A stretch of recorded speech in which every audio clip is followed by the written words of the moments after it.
This is Brother Medina for Tuesday, Seventh-day Adventist, and please let us start with a word of prayer. Loving Father, please be with us as we enter into our discourse. Bless everyone listening and help them to understand the true meaning of rights and freedoms. In Jesus' holy name we pray with thanksgiving unto Thee. Amen. Well, our study today is, what is a republic? What is a republic? And because Republic Day is coming up very soon in this country, we want to educate people furthermore as to just what a republic is. And to do this, we are going to have two programs, this program and another program following this one, which means the next Sunday we are going to have another program also further explaining what is a republic. Now, usually people think of a republic as a democracy. And they think that when they say a democracy, that's the end all of government. However, a republic is not a democracy, my dear people, although democracy is a political method within a republic. Democracy is a method of putting a government into political power. And this may or may not be how the government is run. So you see, while they may use democracy to put a government into political office, they may not use democracy as a means of following all their policies. The facts are, while the will of the majority may put a government into office, the government's policies may not be what the majority wants. This always leaves out also a minority. But this is a democracy and how it works. It deals with the will of the majority, but it always leaves out a minority. So therefore, a democracy cannot be a republic. Yes, my dear people. Furthermore, a republic, however, is not about how a government is put into political power. That's not what a republic is about. It is not about the method of putting a government into political power. It is about how a government is run according to principles. A republic is a governance. Now listen very carefully.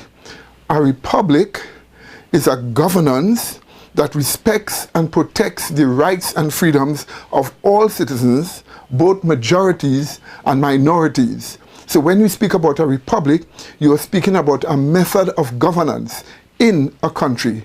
And that method of governance must show respect and must also protect the rights and freedoms of all. That includes minorities as well as majorities. A republic is a governance that holds our rights and our freedoms to be inalienable and inviolable. Get these two words clear. A republic must hold the rights and freedoms of all citizens as inalienable and inviolable. Yes, my dear people, inalienable rights and freedoms in a republic means that these rights and freedoms are identified and acknowledged as coming from God and not from man, not from a legislative body, not from law, and not from the will of the majority. The rights and freedoms of man must be identified as coming from God. Yes, my dear people. And when it comes to inviolable, the inviolableness of rights and freedoms in a republic means that those rights and freedoms are not to be violated by government. So that government in political office must not violate by any policies the rights and freedoms of their citizens. And that's why you see those rights and freedoms are inviolable. Therefore, when you are celebrating a republic, to celebrate a republic, you are therefore celebrating the fact that your rights and freedoms come from God. Yes, my dear people. So that when you say, I am celebrating a republic by this Republic Day, as you use this Republic Day to celebrate a republic, what you are supposed to be celebrating is the fact that your rights and freedoms come from God and are therefore inalienable outside of man and therefore inviolable and not to be violated. That's what you are supposed to celebrate. Some people think that a republic means that you do not have a king or a queen as your head, and also that as a country you now run your own affairs. So they usually say, well, when you hear that people are asked, what is a republic? They say, well, It means we don't have a queen or a king as the head of state. We run our own affairs. That's what they usually say. However, my dear people, this statement is not entirely true and is rather an extremely superficial way of looking at what is a republic. And that's the point about that statement. You see, kings in pre-republican times were absolute rulers who made laws and controlled the rights and freedoms of their subjects. That's how it was in pre-republican times.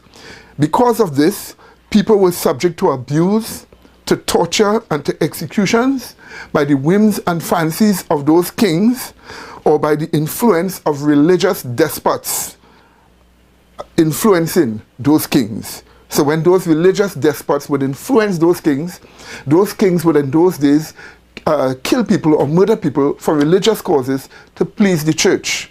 And that's how it was in those days. There was no recognition of religious liberty. There was no recognition of the right to life. There was no recognition of the right to private property under these absolute monarchs. This is how it was in those pre-republican times. Yes, my dear people.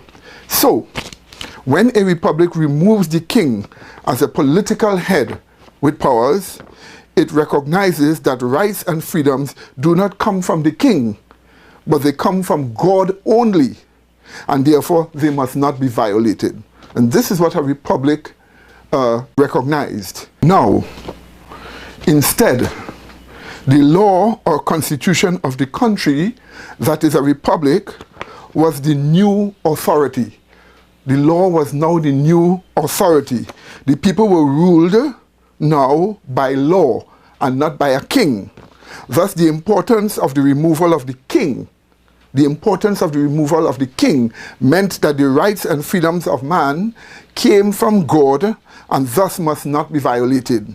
So, a republic celebrates the immutable and eternal fact that the rights and freedoms of man are all God endowed. And that is what it is all about. So if you say, what is a republic? You mean, a republic means a system of governance, a political philosophy in a country about a system of governance. And the system of governance states that your rights and your freedoms are inalienable. They come from God and not from man, and therefore they are inviolable. They must not be violated by government. And therefore, when you celebrate Republic Day, what you are celebrating is the fact that your rights and freedoms come from God.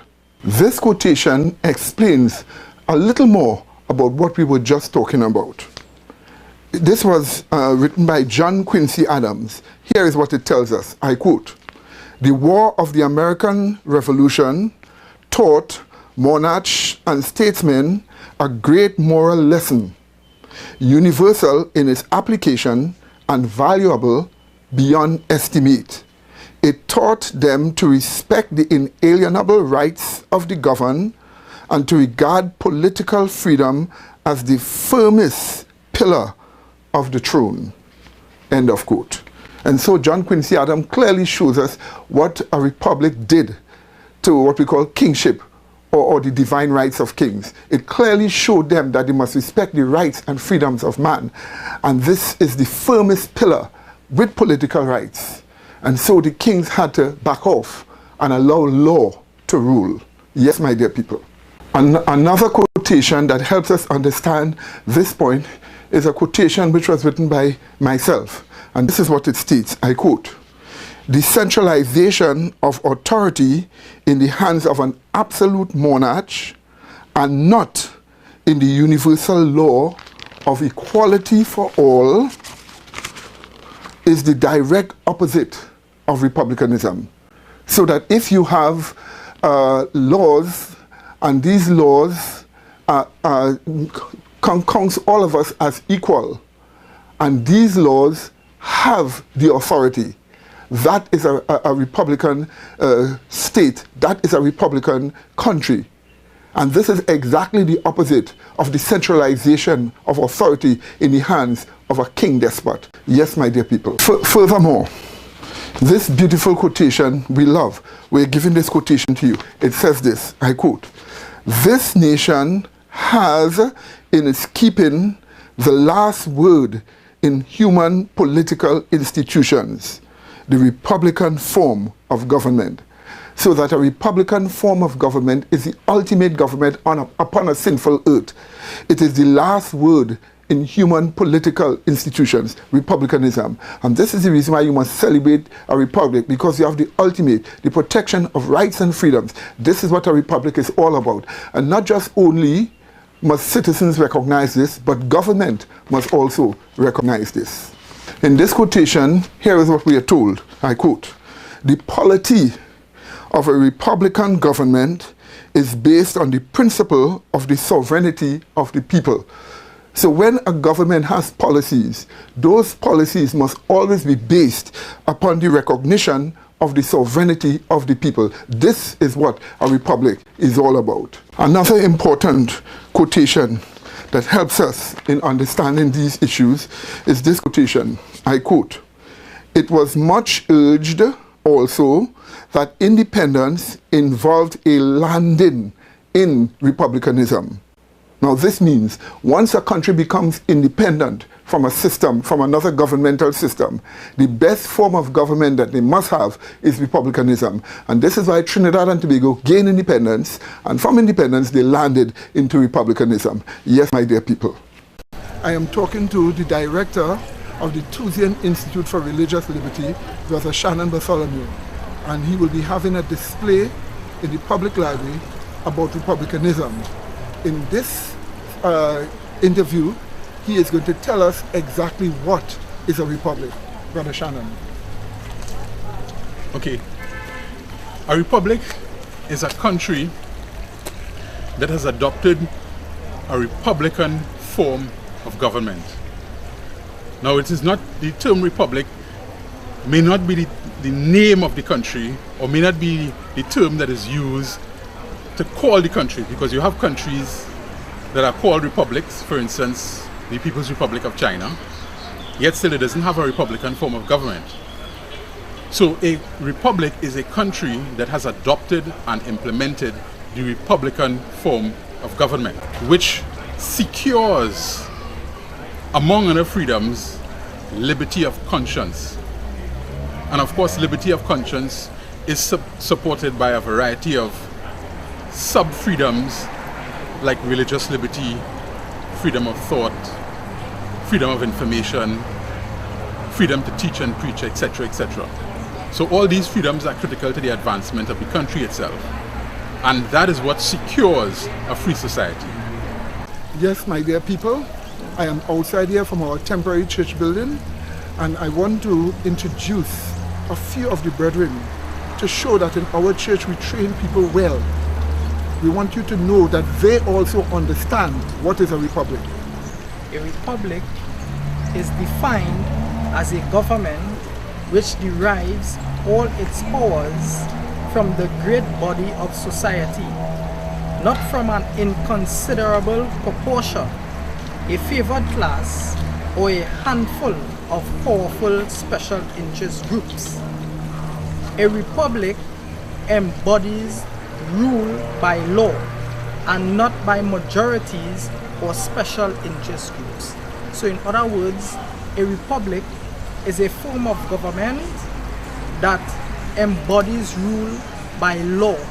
So it obeys the law and it protects the rights and freedoms of all.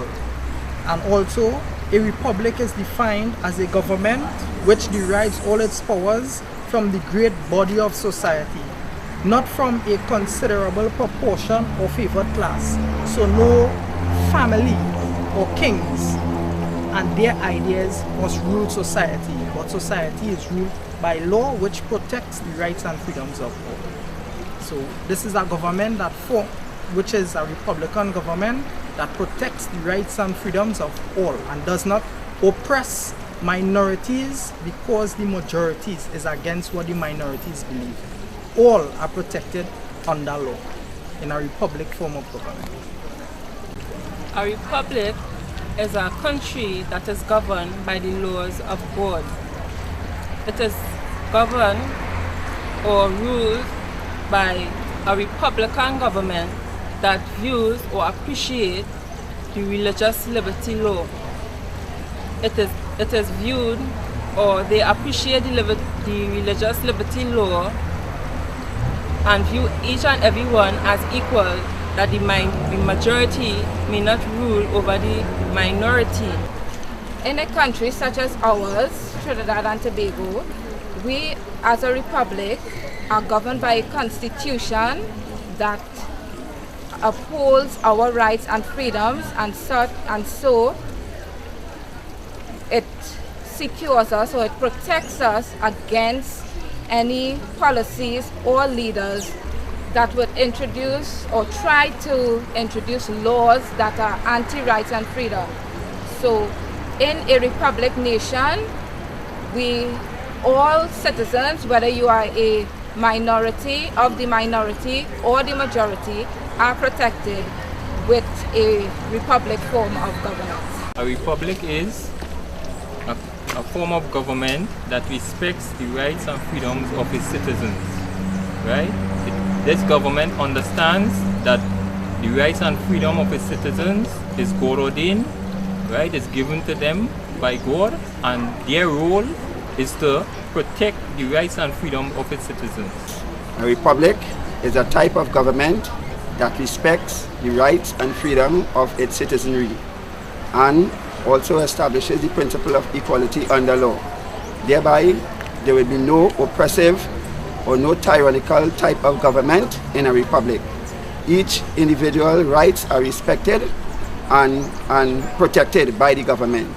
And such is the American Constitution that guarantees religious liberty and the freedom of conscience under a republic. Your conscience is actually protected according to the constitution of the country. Unlike what you will have in a communist country where the rights are granted and can be taken away by the whims and fancies of the government. The republic is a form of government that the people elect in a democratic process, but it's a type of government that upholds the rights of men, meaning that it upholds the three fundamental rights that are God ordained to man.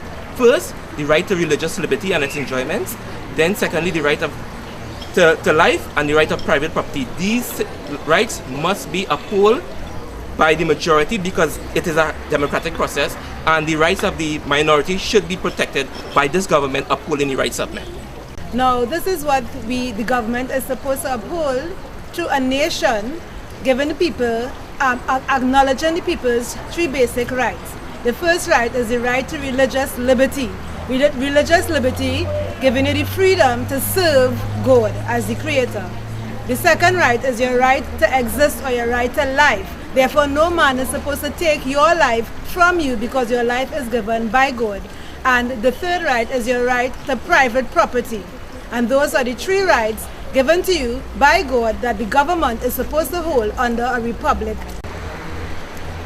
In people's rights and their freedoms, we have the freedom of thought, the freedom of expression, and the freedom of movement, and the freedom of opinion, the freedom of choice, and meaning we are able, or we have the rights under God to show and express ourselves the way how God will have us to do it. And even in expressions, we don't have the right to, or the freedom to sin. Republicanism forms a natural part of the doctrine of the rights of man, since it derives its existence and structure from both the rights of God as well as the rights of man. Republicanism is the only form of government that ensures full liberty of conscience to its citizens by legally guaranteeing no establishment of religion by law. Thus, republicanism functions to inform and drive the Protestant spirit against all forms of tyranny and communism. In our church, we learn these things. We don't only learn about justification, about sanctification, about being sin-free, about the judgment. We also learn about what is a republic. We learn the facts about government. Now, what you can observe in this clip that you're going to see is the fact that a new political party has been formed in St. Vincent and the Grenadines. It is called the Democratic Republican Party, and it is by Sister Anisa Batiste I say sister because she's a member of the Tuesday Seventh-day Adventist Church in St. Vincent and the Grenadines. And the name of this party clearly shows what is a republic. Observe what she said. I have received a number of calls and requests from persons at home and abroad to start a new political party. And I have decided to heed the call of the people. Today's announcement will be brief and will be followed by subsequent discussions and updates with and to you, the people of St. Vincent and the Grenadines. The name of the organization, that is the political party, shall be the Democratic Republican Party, the DRP. Why this name? It is based on two things. One, a belief in democracy as a method of elective government, where each person who is entitled to vote, votes, and the majority votes, the majority rules. And it is also based on the philosophy of governance called republicanism, which says that in the process of governing, it will ensure respect for the rights and freedoms of all people, not only the rights and freedoms of the majority who elected it, or only the rights and freedoms of some elite minority or special interest group. What is the purpose of the Democratic Republican Party? Its primary purpose shall be to promote democratic Republican principles and policies in order to create a golden age of economic and social prosperity for St. Vincent and the Grenadines. As we celebrate what a republic is, it is important for you to see this beautiful quotation. We love this quotation. This is by a man by the name of David Ramsey. Here's what he tells us. I quote, "They looked up to heaven as the source of their rights and claimed not from the promises of kings, but from the parent of the universe." End of quote. And so this quotation clearly shows us that we are all to look to the parent of the universe, God himself, as the source of our rights. We are not to look from the promises of kings and despots as the source of our rights. If you are celebrating Republic Day, you celebrate this fact, that the source of your rights comes from the parent of the universe and not from the promises of kings. Does the government work for us, or do we work for the government? Is freedom in America a myth or a reality? Tonight, what if we didn't live in a free country? What if the Constitution were written not to limit government, but to expand it? What if the Constitution didn't fulfill the promise of the Declaration of Independence, but betrayed it? What if the Constitution actually permitted the government to limit and constrict freedom? What if the Bill of Rights was just a piece of paper that the government could avoid whenever it claimed the need to do so? What if the same generation, in some cases the very same people, that drafted the United States Constitution enacted laws that violated it? What if the merchants and bankers who financed the American Revolution bought their way into the new government and got it to enact laws that stifled their competition? What if the Civil War that was fought in the name of freedom actually advanced the cause of tyranny? What if the federal government were the product of 150 years of stealing power and liberty and property from the states and from the people? What if our political elites spent the 20th century importing the socialist ideas of big government statism from Europe? What if our political class was adopting the European political culture from which our founding fathers fought so hard to break free? What if you were required to purchase a product that you didn't need, didn't want, couldn't afford from a company you never heard of, just as a condition of living in the United States? What if the government told you what to put in your body and not to put in your body, and how much of it? What if the government claimed that since it will be paying your medical bills, it can tell you what to eat, when to sleep, and how to live? What if the government tried to cajole and coax and compel you into behaviors and attitudes it considered socially acceptable? What if the government spent your tax money to advertise to you how great the services are that it provides? What if the government kept promising to make you safe, while all the time it was stripping you of your liberties and committing crimes in your name that made you a target of more violence? What if you didn't have a right to every dollar you earned? What if the government decided how much of your earnings it will keep and how much it will let you have? What if the government took money away from you and gave it to its rich banking and corporate friends whose businesses were failing? What if the government thought it knew better than you did how to lead your life and had no problem telling you so? What if the government took credit for every success your own human actions helped to achieve? What if the government told you that only it could build roads, run schools, keep you safe, and collect the trash, and deliver the mail, even though it's never been able to do so efficiently before? What if the government spent nearly twice as much money as it took in? What if it couldn't pass a budget on a timely basis and just funded itself a couple of weeks at a time? What if the government kept borrowing money against the wealth of future generations to pay for wasteful programs today? What if you worked for the government and the government didn't work for you? What if freedom were a myth? What if we don't live in a free country? Finally, if you want this television program or any other, all you have to do is to call us at 625-0446. 625-0446, and we will send this television program for you and any other thing you ask for. And what you are seeing on the screen here are our various web addresses where you can access material, DVDs and radio programs right here on those sites. So, may God bless you until we meet again in Jesus' holy name. Amen.